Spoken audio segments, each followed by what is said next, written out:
എന്താ ചേട്ടാ, എന്താ പ്രശ്നം? എന്താ ഇയാള് പറഞ്ഞത്? അച്ഛാ, എന്താ അച്ഛാ? കാര്യം എന്താന്ന് പറ. എന്താ അച്ഛാ?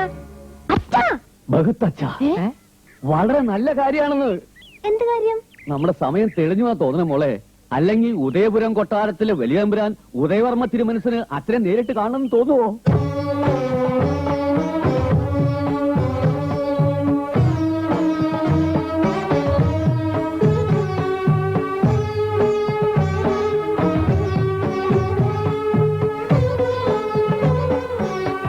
രാമവർമ്മ വേണ്ട. ഇരിക്കൂ. രേഖകളൊക്കെ പരിശോധിച്ചപ്പോഴാ ഇങ്ങനൊരു ബന്ധമുണ്ടെന്ന് അറിയുന്നത് തന്നെ. ഇത്രയൊക്കെ ബുദ്ധിമുട്ടുകൾ ഉണ്ടായിട്ടും എന്തേ രാമവർമ്മ ഒന്നും അറിയിക്കാഞ്ഞത്?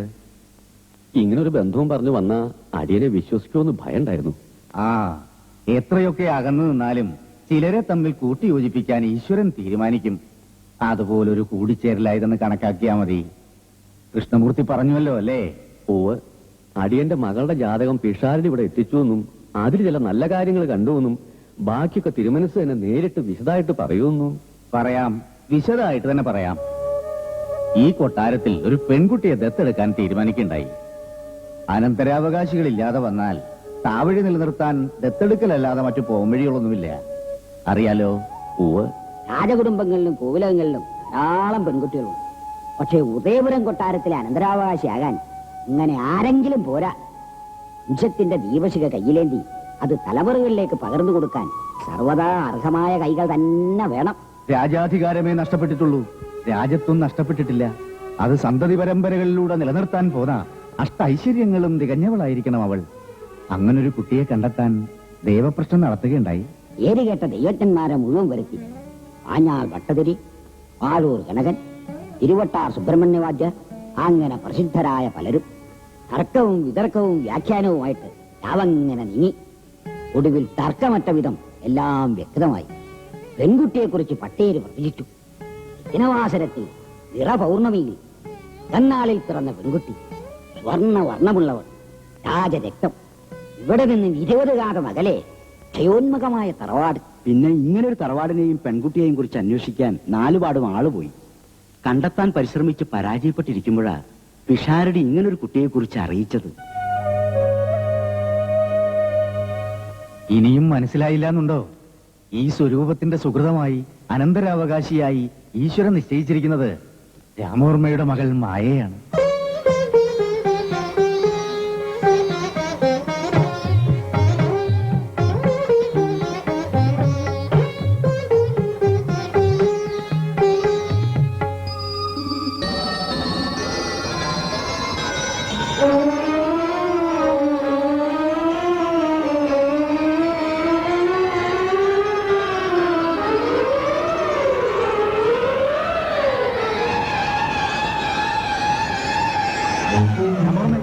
രാമവർമ്മ, എന്തു പറ്റി? എന്താ എന്താ?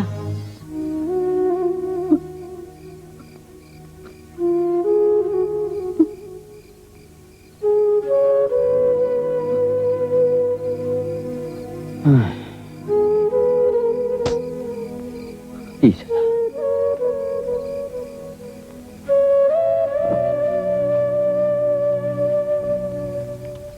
ഒരു കുഴപ്പമില്ലാതെ ഇവിടെ നിന്ന് ഇറങ്ങിപ്പോയ മനുഷ്യനാ. ഇനി വഴിക്ക് വല്ലതും കണ്ട് പേടിച്ചു കാണുമോ? വല്ലതും പറഞ്ഞോ? ഇല്ല, ഒരക്ഷരം വേണ്ടിട്ടില്ല. വന്ന ഉടനെ കിടന്ന് കിടപ്പാ. ഇനി പഴയ കടത്തിന്റെ പേരിൽ കൊട്ടാരത്തിലെങ്ങാനും കെട്ടിയിട്ട് തല്ലി കാണുമോ അപ്പോയെ? ഏയ്, വേദന ഒട്ടും സഹിക്കാത്ത ആളാ. എന്താ അമ്മ ഇത്? ഇങ്ങനെ കരഞ്ഞ കുട്ടികളെ കൂടെ പേടിപ്പിക്കുന്നു. പേടിക്കാനൊന്നുമില്ല, ചെറിയൊരു പനി, അത്രേ ഉള്ളൂ. പിന്നെ മായ നകത്തുമല്ലോ, കാണണമെന്ന് പറഞ്ഞോ? അപ്പോയി പിന്നെ പ്രത്യേകിച്ച് പ്രശ്നങ്ങളൊന്നുമില്ല. അച്ഛാ,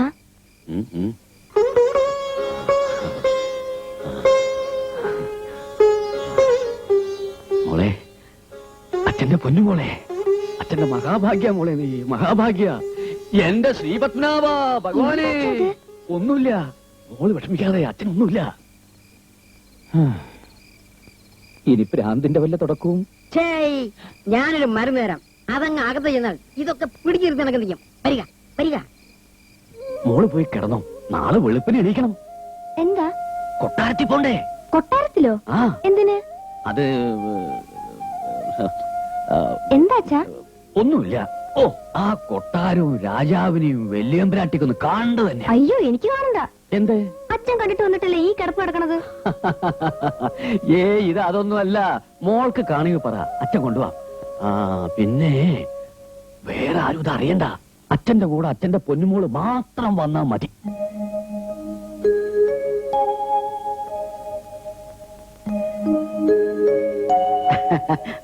വരൂ വരൂ, ഇവിടെ വിശ്രമിക്കാം.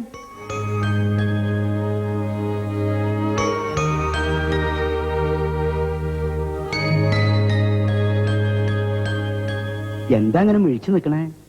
എന്തായി കാണണേ? ആദ്യം വന്നപ്പോ ഞാനും ഇങ്ങനെ നിന്നുപോയി. ദ്വാരക ചെന്ന കുചേലന്റെ അനുഭവമായിരുന്നു എനിക്ക്. എങ്കിൽ ഒരു അവൽപ്പതിയുടെ കരുതായിരുന്നില്ലേ? ഏതാ ഈ കുചേലൻ? പരമേശ്വരൻ.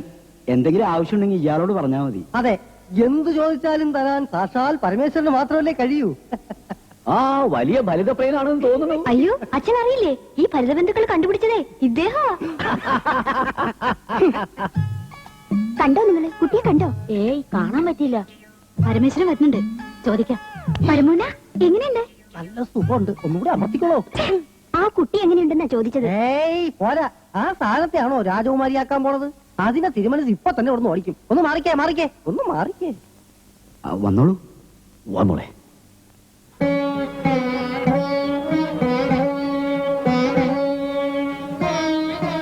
മായമോൾ ഇങ്ങോട്ട് വരൂ.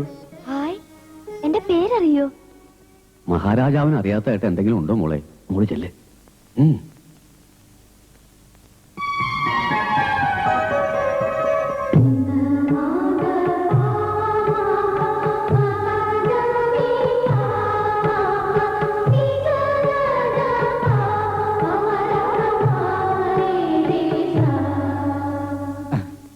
മായക്ക് എന്നെ മനസ്സിലായോ? ഉവ്. എങ്കിൽ പറയും, ഞാൻ ആരാ? മഹാരാജാവ് ഉദയവർമ്മ തിരുമനസ്. ഈ കൊട്ടാരത്തെ കുറിച്ച് മായ കേട്ടിട്ടുണ്ടോ? ഉവ്. 1897 ശ്രീ അത്തം തിരുനാൾ തിരുമനസ് പണികഴിപ്പിച്ചതാണ് ഉദയപുരം കൊട്ടാരം. ഉദയപുരത്തെ രാജാക്കന്മാർ കീർത്തി കേട്ടവരും പരാക്രമശാലികളുമാണ്. ഡച്ചുകാരെയും ഇംഗ്ലീഷുകാരെയും യുദ്ധത്തിൽ തോൽപ്പിച്ചിട്ടുണ്ട്. അവരിൽ നിന്നും പിടിച്ചെടുത്ത അമൂല്യ വസ്തുക്കളും ആയുധങ്ങളും ഇപ്പോഴും കൊട്ടാരത്തിൽ സൂക്ഷിച്ചിട്ടുണ്ട്. രാജരക്തമല്ലേ, ഇതൊക്കെ അറിഞ്ഞില്ലെങ്കിലേ അത്ഭുതമുള്ളൂ. ഇതൊക്കെ ഞാൻ സോഷ്യൽ സ്റ്റഡീസിൽ പഠിച്ചതാ. വലിയ തമ്പ്രാട്ടിയാ.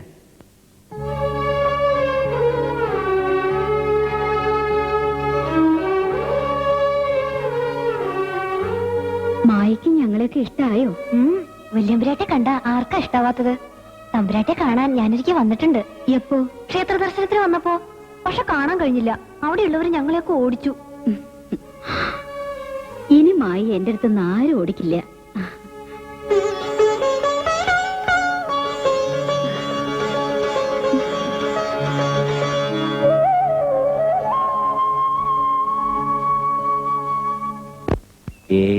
എനിക്കിത് വിശ്വസിക്കാൻ കഴിയണില്ല. എനിക്കും അതെ. ആദ്യം കേട്ടപ്പോ വിശ്വസിക്കാനേ കഴിഞ്ഞില്ല. കൊട്ടാരത്തിലേക്ക് മഹാരാജാവ് എല്ലാരും ക്ഷണിച്ചു എന്ന് പറഞ്ഞപ്പോ അച്ഛൻ തമാശ പറയാന്നാ ഞാൻ കരുതിയത്. നീ രാജാവിനെ രാജ്ഞിയൊക്കെ ശരിക്കും കണ്ടോ? കണ്ടു എന്ന് മാത്രമല്ല ഒരുപാട് സംസാരിക്കുകയും ചെയ്തു. അവര് നമ്മളെയൊക്കെ പോലെ തന്നെയാ. എന്തൊരു സ്നേഹ, എന്നെ വലിയ ഇഷ്ടായി.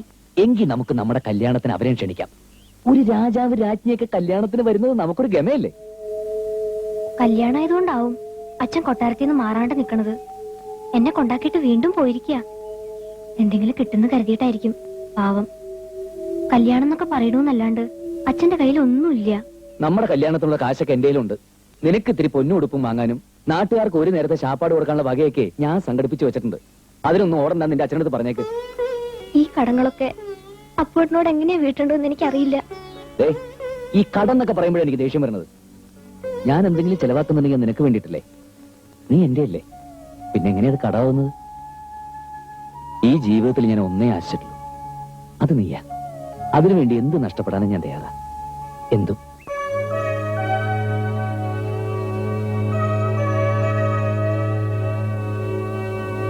രാമവർമ്മയുടെ തീരുമാനം പറഞ്ഞില്ല.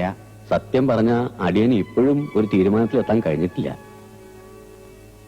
ഈ സ്വരൂപത്തിന്റെ ഭാവി തന്നെ നിങ്ങളുടെ തീരുമാനത്തെ ആശ്രയിച്ചാണ് ഇരിക്കുന്നത്. രാജ്യം പോയി, അധികാരം നഷ്ടപ്പെട്ടു, രാജ്യം മന്ത്രിമാർ കൈയടക്കിയപ്പോ രാജാവിന് രാജാവെന്ന പേര് മാത്രം ബാക്കി. എനിക്ക് ശേഷം അതും ഇല്ലാണ്ടാവും എന്നുള്ള സ്ഥിതിയായിപ്പോ. എന്റെ കാലം കഴിഞ്ഞാൽ ഈ ഇരിക്കുന്നതൊക്കെ ചില്ലുകൂട്ടിലെ കാഴ്ചവസ്തുക്കളാകും.